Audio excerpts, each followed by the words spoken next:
Bonjour à tous, ravi de vous retrouver pour Mini Tilt, nouveau format, plus court, plus concentré et toujours aussi doux. Non, ce n'est pas de la lessive, même si ça pourrait l'être. Bonsoir Sarah, comment allez-vous? Très bien, et vous? Vous êtes notre chroniqueuse à mi-temps et dénicheuse de bons plans à temps plein. De quoi allons-nous parler avec vous? On va parler de Noël et puis de comment aider nos acteurs locaux dans ces périodes difficiles de crise sanitaire. Vaste programme et beau programme, merci beaucoup. Avec nous également sur le plateau, nous accueillons Roxane Lioro, tout juste diplômée de l'école de design d'Orléans, mais déjà entrepreneuse. Tu es venue pour nous présenter ton projet de bioplastique. Exactement. Bon, en 2020, tout est possible. Et puis évidemment, à la fin, ce sera la bamboche pour terminer l'émission, comme tous les soirs. Notre moment consacré aux arts, à la culture et à ceux qui la font. Et ce soir, nous accueillons une photographe, Nina Magdas. Est-ce que vous êtes là?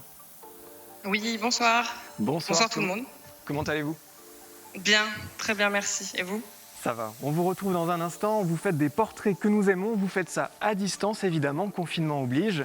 Mais juste avant de vous retrouver, on écoute Sarah. Donc, on peut acheter aussi chez nous, proche de chez nous, et pas sur Amazon. C'est incroyable, n'est-ce pas?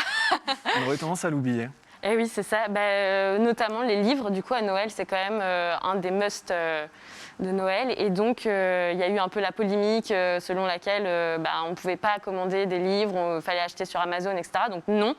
Moi, j'ai fait l'expérience en allant sur leslibraires.com qui nous ont proposé en fait tout un tas de librairies autour de chez nous, dont la boîte à livres qui en ce moment fait en plus la livraison à domicile à 1 centime. Donc quand même hyper intéressant. Et boîte à livres, on pouvait prendre à emporter. C'est ça. Maintenant, ils nous livrent juste Exactement. pour la période de Noël encore. C'est ça, donc j'allais y venir. Tout à fait, on peut aussi, si on préfère se déplacer, commander les livres et aller les réceptionner sur place. Mais pour ceux qui ont peur ou qui ne peuvent pas se déplacer, ils peuvent se faire livrer chez eux pour 1 centime. Donc, quand même très intéressant. Bah ouais. Sinon, on a Saperlipopette aussi. Saperlipopette, dans un autre registre, c'est du coup une boutique de puériculture, d'objets en bois, bref, tout pour les enfants. Et donc, à Noël, ça peut être les petites idées un peu sympas. Et donc, eux, ils font la livraison à domicile offerte pour 49 € d'achat. Et pareil, il suffit de les appeler, de dire ce que vous voulez. Vous pouvez régler en ligne. Et voilà, en fait, ça se passe très, très bien et tout simplement. Et enfin, sinon, il y a le 10 Lavoisier, qui se trouve d'ailleurs 10 rue Lavoisier aussi à Tours. Et donc, eux, ils regroupent des artisans locaux. Et là, donc, non seulement on fait travailler la boutique, mais également les artisans. Et ce qui est bien, c'est qu'eux, ils n'avaient pas de site internet. Ils ont fait en sorte d'en créer un pour le confinement, pour justement que ça se passe au mieux. Et là, on commande, on les appelle. On voit avec eux et on réceptionne 24 heures plus tard ce qu'on a trouvé comme... Donc 10 Lavoisier, c'est un magasin. Et qu'est-ce qu'on peut trouver dans ce magasin? On peut trouver des boucles d'oreilles, on peut trouver des vases, on peut trouver de la céramique. Enfin, il y a tout plein de choses, de petites décorations, aux bijoux, un peu sympa et original. C'est un peu un concept store en fait. Donc voilà, hyper sympa. Et donc en gros, c'était simplement pour dire que c'est une liste non exhaustive et que... tous les commerces locaux se sont adaptés, ont trouvé des solutions pour vous satisfaire et que, en fait, il suffit d'être un tout petit peu curieux, de ne pas hésiter à appeler parce qu'en fait, tout le monde travaille. C'est juste les façons de travailler qui sont différentes, mais ça reste accessible. Merci beaucoup. 10 Lavoisier, Saperlipopette et la boîte à livres. Pour trouver les infos, évidemment, c'est sur Internet. Tout à fait. Merci beaucoup, Sarah. Mais de rien. Roxane Lioro, j'ai une question. Qu'est-ce que l'éco-conception? Alors, l'éco-conception, c'est imaginer un objet, un espace, en prenant en compte l'impact environnemental à chaque étape de la conception, donc du choix des matériaux jusqu'au choix de l'usage, des modes de fabrication, etc. Donc on le disait, vous êtes récemment diplômée d'éco-conception, vous êtes une designeuse en éco-conception et concrètement vous faites quoi alors? Parce que là dit comme ça c'est bien mais on ne se rend pas compte. Alors, en tant que designer d'objets, designer d'espace, donc on conçoit des objets et des espaces, voilà, tout est dans le titre, de l'usage jusqu'à la fabrication. Et ma spécialisation en éco-conception fait que j'accorde une importance particulière à l'impact environnemental en fait de tout ce que je produis. Vous avez inventé une matière? J'ai inventé une matière, voilà, je suis en train de peaufiner tout ça, on va dire, donc qui est le bioplastique que vous pouvez voir ici. C'est donc fait à partir de déchets verts. Le but ici, c'était de réutiliser des déchets, une matière qui est vouée à être jetée, au lieu de prendre dans les ressources naturelles, tout simplement. Voilà. Et donc cette matière, là, on a quelques exemples devant nous. Vous avez aussi les images. donc on a compris, c'est on récupérait du gazon par exemple, des déchets verts, c'est ça? Voilà, des déchets verts au sens large. Ouais. Et Parce donc que là, ces ça ressemble déchets pas du sont- tout à ça, hein. Ah non, non, non. Que s'est-il passé? Alors, ce qui s'est passé, c'est un mode de fabrication qui reste encore secret, mais c'est globalement la transformation de ces déchets à travers différents procédés de fabrication pour en venir à une matière qui est biodégradable et surtout qui peut se travailler dans le domaine du design. C'était mon but de base, c'était ne pas faire un projet en choisissant des matériaux au mieux, mais faire un matériau pour ensuite pouvoir créer à partir de ce matériau. Donc vous vous êtes dit on va inventer un matériau et vous avez inventé un matériau. Voilà. Et à quoi ça va servir alors? Alors, Est-ce que c'est une future robe, des futures chaussures? Alors ça, j'ai des collaborations qui sont en train de se mettre doucement en place pour pouvoir faire différents types d'objets, dans différents domaines. Donc en fonction de l'élaboration plus précise de la recette et de la texture, ce matériau va pouvoir s'adapter à différents secteurs en fait, tout simplement. Vous avez quand même une idée, non? Oui, j'ai plusieurs idées. D'accord, J'ai on peut en plusieurs savoir plus. idées. Sarah et moi, on se demandait bien à quoi ça pourrait ressembler plus tard.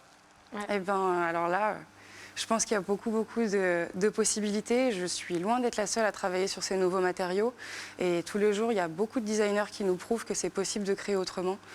Donc on va voir, je pense que ça peut donner de très belles choses. Vous êtes une chimiste, vous avez des tubes à essai devant vous et vous faites des mélanges, c'est ça? Voilà, c'est un petit peu ça. D'accord. Jusqu'ici, c'était ça. Après, voilà, je dessine aussi beaucoup pour essayer de trouver une manière d'utiliser cette matière. C'est un travail... le designer, il est assez... son domaine d'application est assez vaste au final. Mais justement, la question est là, c'est qu'est-ce qui vous plaît à vous, qu'est-ce qui vous anime? Mais ce qui m'anime, c'est tout cet impact écologique qu'on peut avoir, qui peut être bénéfique ou négatif en fonction de ce qu'on choisit de faire dans nos métiers.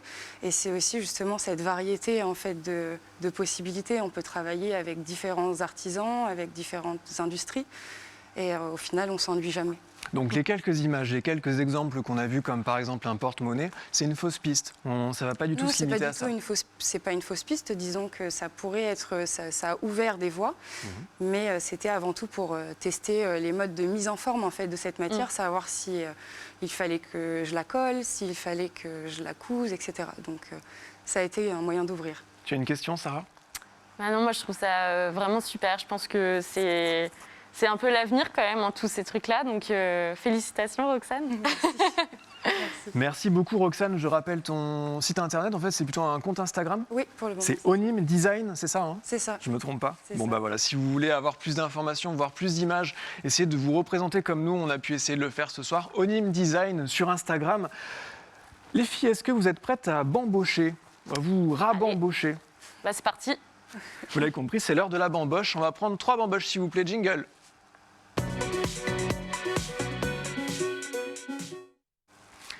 Nina est avec nous depuis chez elle. Comment ça va Nina?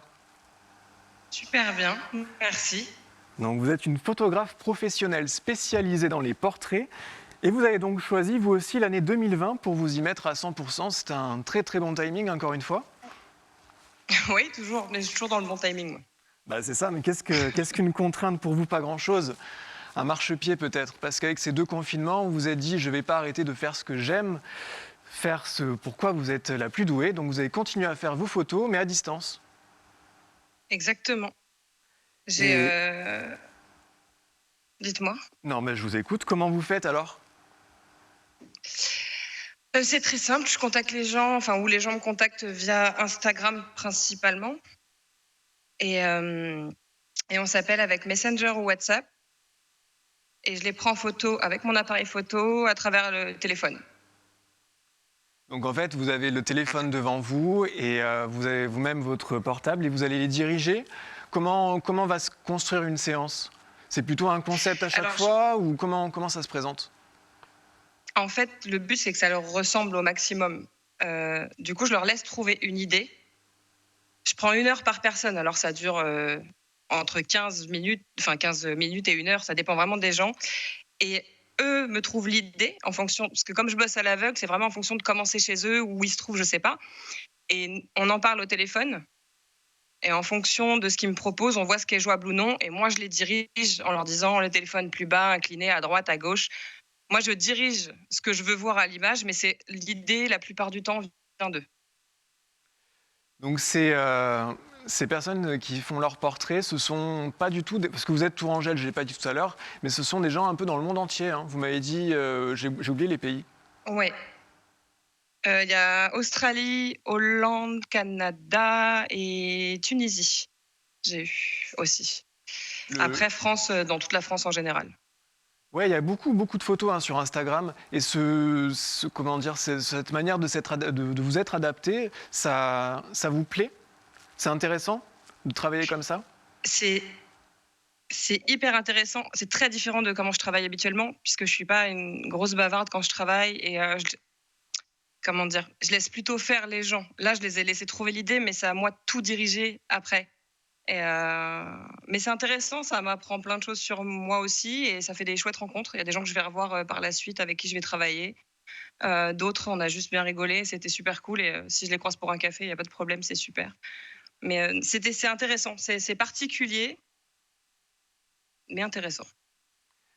C'est que des photos en noir et blanc. Ouais, parce que j'ai pas voulu me risquer à la couleur, parce qu'il y a des photos qui sont plus ou moins pixelisées en fonction de la qualité du réseau, du téléphone, etc. Et du coup, je suis vraiment partie sur le noir et blanc, c'est ce que j'ai de plus facile à gérer, parce que je peux pas beaucoup retoucher. Et donc, j'ai pris au plus simple, et de base, je fais principalement du noir et blanc, même si je fais un peu de couleur. Mais Vous restez sur je le suis vraiment noir et partie blanc. sur le plus simple. Le but est surtout de rigoler. Ma dernière Ouais. question, c'est combien ça coûte une séance? N'importe qui peut vous contacter. Combien ça coûte? Alors, la séance portrait visio, elle est gratuite. J'ai pas voulu faire du business là-dessus, c'était pas le but. Je voulais que tout le monde puisse participer. Donc, j'allais pas commencer à mettre des tarifs. C'est plus pour le fun qu'autre chose. D'accord. Et pouvoir continuer de bosser quand même, moi. Merci beaucoup Nina de nous avoir répondu. Je rappelle votre Merci. compte Instagram. Un autre compte ce soir, c'est nina.magdas. Non, c'est sur Instagram, nina.magdas. Merci beaucoup. Ouais. Merci à vous, bonne soirée. Merci, bonne soirée. On arrive déjà à la fin de cette émission. Et vous le savez, si Tilt existe, c'est grâce à vous, mais c'est aussi pour vous.